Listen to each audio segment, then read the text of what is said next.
بسم اللہ الرحمن الرحیم۔ شروع اللہ کے نام سے جو بڑا مہربان اور نہایت رحم کرنے والا ہے۔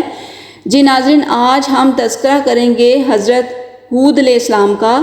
حضرت ہود علیہ السلام اللہ تعالیٰ کے مشہور پیغمبر ہیں، جن کو اللہ تعالیٰ نے قوم عاد کی طرف نبی بنا کر بھیجا تھا۔ یہ قوم بڑی زور آور، قوی، ستونوں کی طرح قویل القامت اور ایسے قد و قامت والی اور طاقتور قوم نہ ان سے پہلے پیدا کی گئی اور نہ ان کے بعد۔ اسی لیے قرآن کریم میں اس قوم کو ذات العماد، بڑے ستونوں والے فرمایا گیا ہے، اور یہ بھی فرمایا گیا ہے کہ دنیا میں ایسی قد آور اور طاقتور قوم پیدا نہیں کی گئی۔ یہ قوم عمان سے لے کر حضر موت اور یمن تک 13 برادریوں میں پھیلی ہوئی تھی اور تمام برادریاں کافر تھیں۔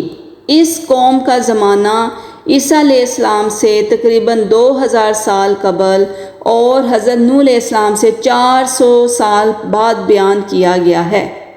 یہ قوم شاندار محلات میں رہتی تھی، جس کی وجہ سے عیش پرست بن گئی اور طاقت کے نشے میں اتنی مدہوش ہو گئی کہ کسی کو وقت نہ دیتی تھی۔ اس قوم نے اپنے سے پہلی نافرمان قوموں کی طرح اللہ کے نبی اور اپنے محسن حضرت ہود علیہ السلام کو جھٹلایا، ان کی تکذیب کی اور اتنی جری و دلیری ہو گئی کہ ان سے کہنے لگی، آخر اپنی کرنی کی پاداش میں پہلے تو قحط کے عذاب میں گرفتار ہوئی، اس کے بعد ہوا کا طوفانی عذاب بادلوں کی شکل میں نمودار ہوا اور ان کے غرور کو خاک میں ملا دیا۔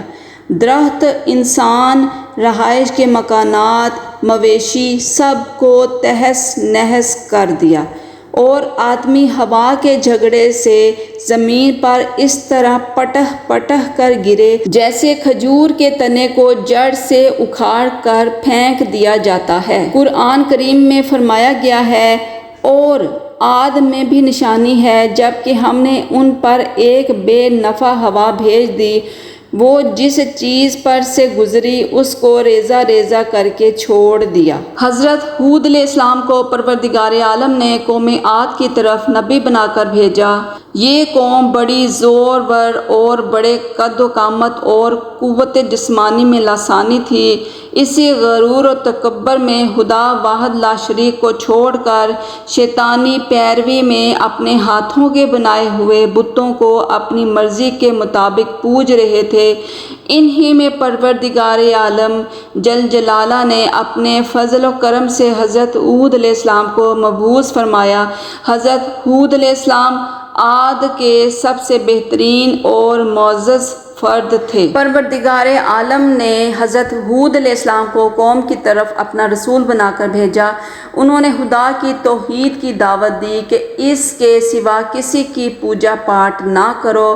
میں تم سے اس نصیحت و تبلیغ پر کوئی معاوضہ نہیں لیتا، اس تبلیغ پر مجھے میرا رب ثواب دے گا۔ اگر گزشتہ حامیوں سے توبہ کرو تو تمہاری سرکشی اور نافرمانی کی وجہ سے جو تم پر بارشیں بند کی گئی ہیں، اب فرما برداری اور استغفار کی وجہ سے تم پر بارشیں برسنے لگیں گی اور تمہارے باغات اور کھیتیاں تر و تازہ ہو جائیں گی۔ یہ حدیث شریف میں ہے کہ جو کوئی استغفار کو لازم پکڑے، اللہ تعالیٰ اسے ہر مشکل سے نجات دیتا ہے، ہر تنگی سے کشادگی عطا فرماتا ہے اور روزی ایسی جگہ سے پہنچاتا ہے جو خود اس کے خواب و خیال میں بھی نہ ہو۔ قوم کو ہود علیہ السلام نے ہر طرح سمجھایا، مگر انہوں نے کوئی بھی بات نہ مانی۔ قوم ہود نے جواب دیا کہ ہم تیرے کہنے سے اپنے معبودوں کو نہیں چھوڑ سکتے، اور تو ہمارے معبودوں کی پوجا سے ہمیں روکتا ہے۔ ہمارے خیال میں ہمارے کسی معبود کی تجھے مار پڑ گئی ہے۔ یہ سن کر اللہ تعالیٰ کے نبی علیہ السلام نے فرمایا، سنو، میں تم کو اور اللہ تعالیٰ کو گواہ بنا کر اعلان کرتا ہوں کہ خدا کے سوا تم جس کی عبادت کر رہے ہو، میں ان سب سے بیزار ہوں۔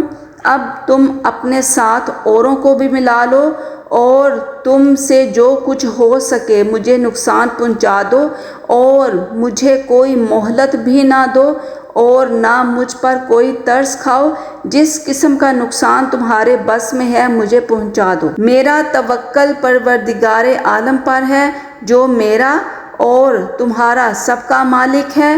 دنیا بھر کے جاندار اسی کے قبضے میں ہیں، کوئی نہیں جو اس کے قبضے سے باہر ہو۔ سب بندوں کی چوٹیاں خدا کے ہاتھ میں ہیں، اپنے نیک بندوں پر خدا اس سے بھی زیادہ مہربان ہے، جیسا کہ ماں باپ اپنی اولاد پر مہربان ہوتے ہیں۔ اگر تم میری دعوت کو نہیں مانتے تو نہ مانو، میں نے تم کو خدا کا حکم پہنچا دیا ہے۔ تم کو ہلاک کر کے میرا رب تمہارے بجائے اور لوگوں کو اب آباد کر دے گا، اور تم خدا کا کچھ نہ بگاڑ سکو گے۔ بے شک میرا رب ہر چیز پر نگہبان ہے۔ اے ہود، تو ہمیں بے وقوف معلوم ہوتا ہے اور ہمارا گمان ہے کہ تو جھوٹوں میں سے ہے، جیسا کہ فرمان باری تعالیٰ ہے۔ اس کی قوم کے بڑے جو انکار کر رہے تھے بولے، ہم تو تم کو نادانی میں مبتلا دیکھتے ہیں اور ہم کو گمان ہے کہ تم جھوٹے ہو۔ حضرت ہود علیہ السلام نے جواب دیا، اے میری قوم، مجھے کوئی نادانی نہیں ہے، بلکہ میں سارے جہانوں کے پروردگار کا رسول ہوں۔ تم کو اپنے رب کے پیغامات پہنچا رہا ہوں، اور میں تمہارے حق میں خیر خواہ امانت دار ہوں۔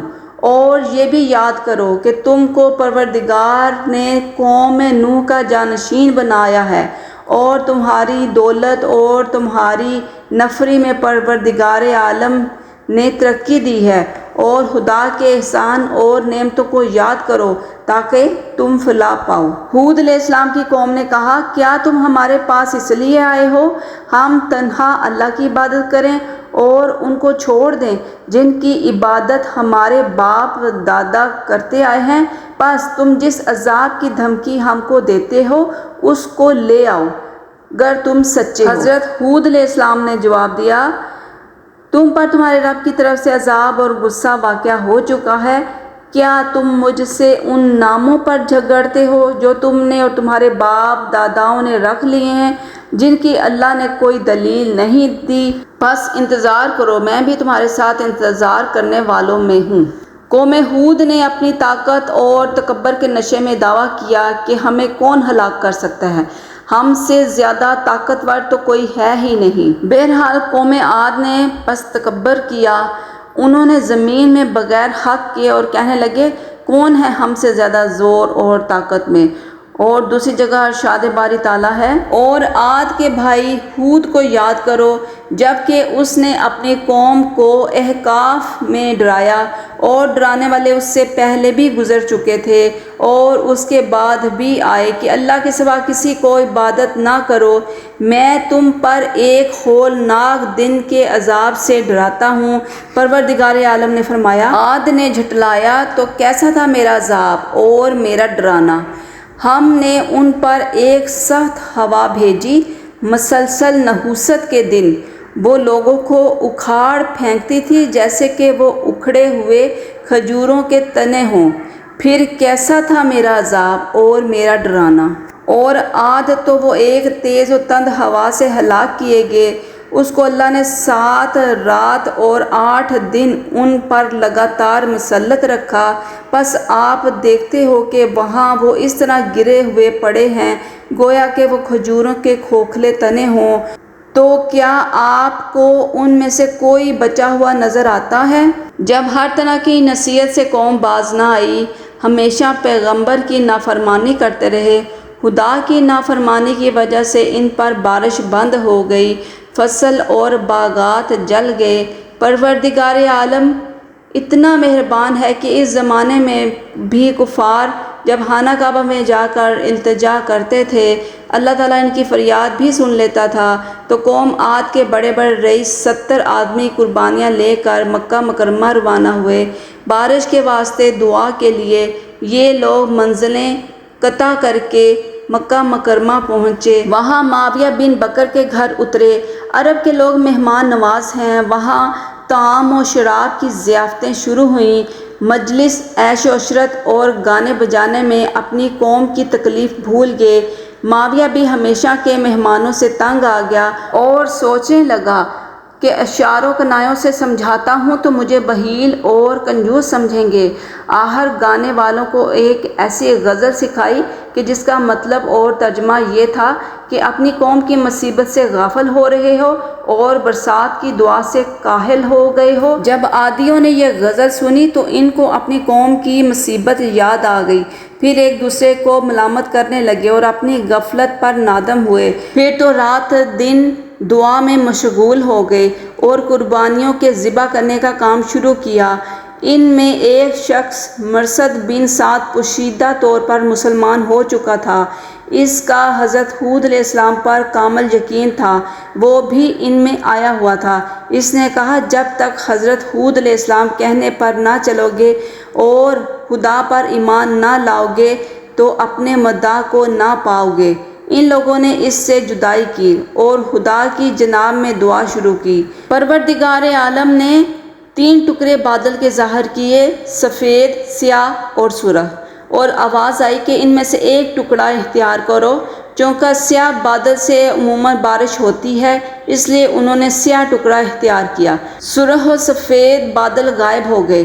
غیبی آواز آئی کہ یہ سیاہ ناگ ہے، باقی نہ چھوڑے گا قوم عاد کو۔ پروردگار عالم نے اس سیاہ بادل کو ملک عاد کی طرف روانہ کیا۔ جب عادیوں نے سیاہ بدلیوں کو دیکھا تو خوشی سے دھوم مچائی کہ اس باران سے ہماری امید کا باغ پر آب ہوگا اور تمنا کا درخت شاداب ہوگا۔ جب بادل آیا تو کافر حضرت ہود علیہ السلام سے تمسخر کرنے لگے، اور جب حضرت ہود علیہ السلام نے عذاب الہی دیکھا تو 4000 مسلمان جو آپ علیہ السلام کے ساتھ تھے، ان کے لیے اپنی انگلی سے دائرہ بنایا اور مسلمانوں کو اس دائرے کے اندر بٹھایا اور فرمایا، جو کوئی اس دائرے کے اندر رہے گا وہ قہر الہی سے بچ جائے گا۔ قوم عاد اس ابر کو دیکھ کر جمع ہوئے، اپنے اہل و عیال کو لے کر بادل کے نیچے گئے۔ پہلے تو اس باد سرسر نے ان کے مردوں اور عورتوں کو اور چوپایوں کو زمین سے اٹھا کر آوارہ کیا اور نہایت زور سے زمین پر پٹہ پٹہ کر پارا پارا کر دیا۔ باقی ماندہ لوگ اس عذاب کو دیکھ کر اپنے اپنے گھروں میں پوشیدہ ہوئے۔ بعض کو تو دیواروں کے گرنے سے ہلاک کر دیا گیا اور بعض باہر بھاگ کر زانوں پر گر کر فی النار ہوئے، اور مسلمانوں پر وہ قہر الہی کی ہوا نسیم معتدل بن گئی اور قوم عاد مکانوں اور باغوں سمیت نیست و نابود ہوئے۔ جی تو ناظرین، یہ تھا قصہ حضرت ہود علیہ السلام اور ان کی قوم کا۔ اگر آپ کو ہماری یہ ویڈیو پسند آئی ہو تو اسے لائک کر دیں اور سبسکرائب کر دیں اور بیل آئیکن کو پریس کر دیں تاکہ ہماری ہر نئی آنے والی ویڈیو سب سے پہلے آپ کو موصول ہو۔ اپنا اور اپنے پیاروں کا بہت زیادہ خیال رکھیے گا۔ اللہ حافظ۔